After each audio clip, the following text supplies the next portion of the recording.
नमस्कार, Asian public TV में आपका स्वागत है। मैं हूं डॉक्टर शिशिर उपाध्याय। एशियन पब्लिक टीवी में बिजनेस न्यूज़ में आधार कार्ड पर हम आज आपको खबर दिखा रहे हैं। आधार कार्ड सबसे महत्वपूर्ण दस्तावेजों में से एक है। ऐसे में आधार कार्ड अगर गुम हो जाता है तो आपको घबराने की ज़रूरत नहीं है। आधार जारी करने वाली संस्था unique identification authority of India लोगों को पीवीसी आधार ऑनलाइन ऑर्डर करने की सुविधा देता है। इस कार्ड को UIDAI की आधिकारिक वेबसाइट के जरिए केवल 50 रुपये का शुल्क देकर ऑर्डर किया जा सकता है।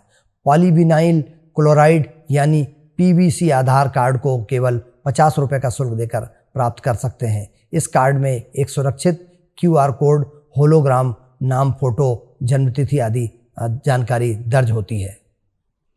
एयर इंडिया की टाटा ग्रुप की एयरलाइंस एयर इंडिया भारत में अपना पहला फ्लाइंग स्कूल खोलने जा रही है। एयर इंडिया का यह फ्लाइंग स्कूल महाराष्ट्र के अमरावती में खोला जाएगा। रिपोर्ट के अनुसार एयरलाइंस पायलटों की अनुमानित कमी को दूर करने के लिए यह फ्लाइंग स्कूल खोल रही है। इस फ्लाइंग एकेडमी की हर साल 180 पायलटों की ट्रेनिंग देने की कैपेसिटी होगी। एयर इंडिया एकेडमी में बिना किसी फ्लाइंग एक्सपीरियंस वाले एक्सपायरी पायलट्स को भी ट्रेनिंग दी जा सकेगी। सभी ट्रेनिंग स्टेट्स पूरी होने के बाद इन पायलट्स को एयर इंडिया के कॉकपिट में डायरेक्ट एंट्री मिल सकेगी।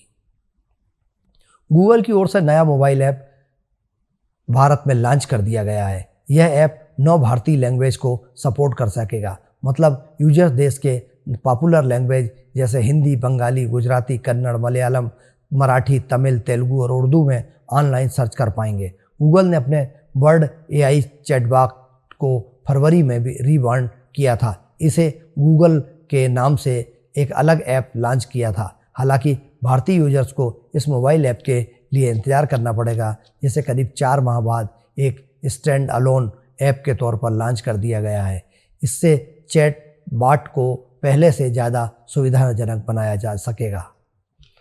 सरकार आपके हाथों में ज़्यादा पैसे देने की सोच रही है। सुनने में थोड़ा अजीब लग सकता है, लेकिन यह सच है। जुलाई में आने वाले बजट में सरकार टैक्स के नियमों में बदलाव कर सकती है। अभी तक 3 लाख रुपए कमाने वाले पर कोई टैक्स नहीं देना पड़ता था। हालांकि अब सरकार इस सीमा को बढ़ाकर 5 लाख रुपए करने पर विचार कर रही है। इसका मतलब यह हुआ कि सरकार एग्जाम पे लिमिट को बढ़ाने के बारे में सोच रही है, लेकिन यह नियम सिर्फ उन लोगों पर लागू होगा जो नई टैक्स व्यवस्था चुनते हैं। पुराने टैक्स सिस्टम में आपको कई तरह की छूट मिलती है। नए सिस्टम में टैक्स कम होता है और छूट नहीं मिलती है। सरकार को उम्मीद है कि इससे लोगों के हाथ में ज़्यादा पैसा आएगा, वे ज़्यादा सामान खरीद सकेंगे। इससे देश की अर्थव्यवस्था को मजबूत मिलेगी। बजट आने के करीब ही इस तरह का पर आखिरी मुहर लग सकती है। ओला इलेक्ट्रिक के प्रस्तावित IPO में 5,500 करोड़ रुपए के नए शेयर जारी करने के अलावा प्रवर्तक निवेशकों के पास मौजूदा 9.52 करोड़ इक्विटी शेयरों की बिक्री पेशकश की जाएगी। बेंगलुरु स्थित ओला इलेक्ट्रिक अगस्त 2021 में अपना पहला EV दोपहिया मॉडल पेश किया था। यह इलेक्ट्रिक दोपहिया बनाने के अलावा इनके लिए बैटरी पैक एवं मोटर भी बनाती है। दवा क्षेत्र की कंपनी एमक्योर फार्मा के IPO में 800 करोड़ रुपए के नए शेयर जारी करने के साथ प्रवर्तकों के पास मौजूदा 1.36 करोड़ इक्विटी शेयरों की बिक्री पेशकश की जाएगी। IPO से जुटने वाली राशि का इस्तेमाल कर्ज के भुगतान और सामान्य कंपनी कामकाज के लिए किया जाएगा। घरेलू शेयर बाजारों में निफ्टी की बिकावली एक्सपायरी पर बढ़त के साथ कारोबार खत्म हुआ है। सेंसेक्स निफ्टी बढ़त पर बंद हुए, वहीं निफ्टी बैंक बढ़िया तेजी लेकर बंद हुआ। दिन भर उतार चढ़ाव के बाद बाजार तेजी के साथ क्लोजिंग देखने को मिली। निफ्टी 51 अंक चढ़कर बंद हुआ, सेंसेक्स 151 अंक चढ़कर बंद हुआ, वहीं निफ्टी बैंक 385 अंक चढ़कर बंद हुआ। मेटल शेयरों में सबसे ज़्यादा तेजी दर्ज हुई। सोने चांदी के दामों में सुस्ती वाला कारोबार देखने को मिल रहा है। अंतर्राष्ट्रीय बाजार में सोने बढ़त पर था, लेकिन इसके बावजूद भारतीय वायदा बाजार कमजोरी के साथ कारोबार कर रहे हैं। सुबह 10 बजे इसके आसपास सोना 88 रुपये गिरकर 71,651 रुपये प्रति 10 ग्राम पर चल रहा था, जबकि पिछले सत्र में 71,729 पर बंद हुआ था। सिल्वर में भी 180 रुपये की गिरावट आई है, 88,900 पार चल रहा था।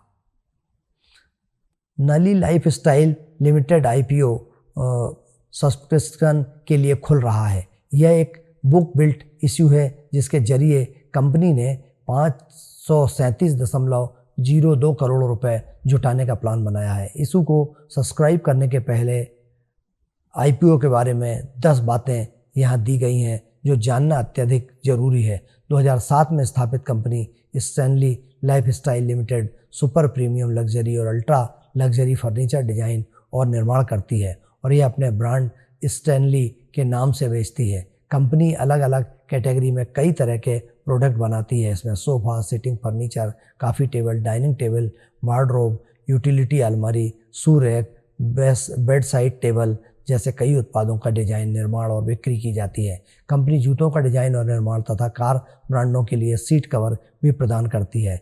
लाइटिंग और स्विच आयात का निजी लेवल के तहत बेचे जाते हैं। कंपनी के भारत के विभिन्न राज्यों में 21 शहरों में 24 स्टोर हैं। टाटा मोटर्स ने लोगों को महंगाई का झटका दिया। कंपनी ने अपने कमर्शियल वाहनों की कीमतों को बढ़ाने का ऐलान कर दिया। अब टाटा की गाड़ियां करीब 2% महंगी हो जाएंगी। ये बढ़े हुए दाम 1 जुलाई से लागू हो सकते हैं। टाटा मोटर्स की ओर से इसकी जानकारी दी गई है। कंपनी के मुताबिक सभी वेरिएंट में यह इजाफा अलग अलग होगा। टाटा मोटर्स के मुताबिक कमोडिटी प्राइस में आ रही तेजी की वजह से उसे गाड़ियों की कीमतें बढ़ानी पड़ रही है। कीमतों में बढ़ोतरी सभी कमर्शियल व्हीकल की रेंज पर लागू होगी। टाटा मोटर्स देश की प्रमुख वाणिज्यिक वाहन निर्माता कंपनी है। ब्रिटिश दूरसंचार कंपनी वोडाफोन ने बताया है कि इंडस टावर में अपनी 18% हिस्सेदारी 1.7 अरब यूरो में बेच दी है। कंपनी के अनुसार इस सौदे में हुई आय के बड़े हिस्से का उपयोग भारत में वोडाफोन की संपत्ति के एवज में लिए गए 1.8 बिलियन यूरो के बकाया बैंक ऋण का भुगतान करने के लिए करेगी।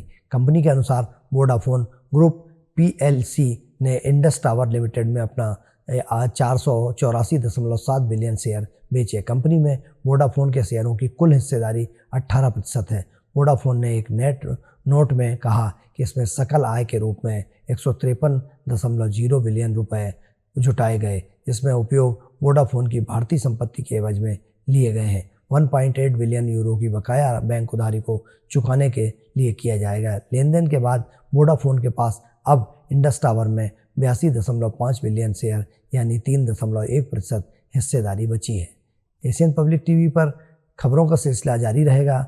अब बिजनेस न्यूज़ में फिलहाल इतना ही। आप बने रहिए एशियन पब्लिक टीवी पर। मुझे दीजिए इजाज़त। नमस्कार।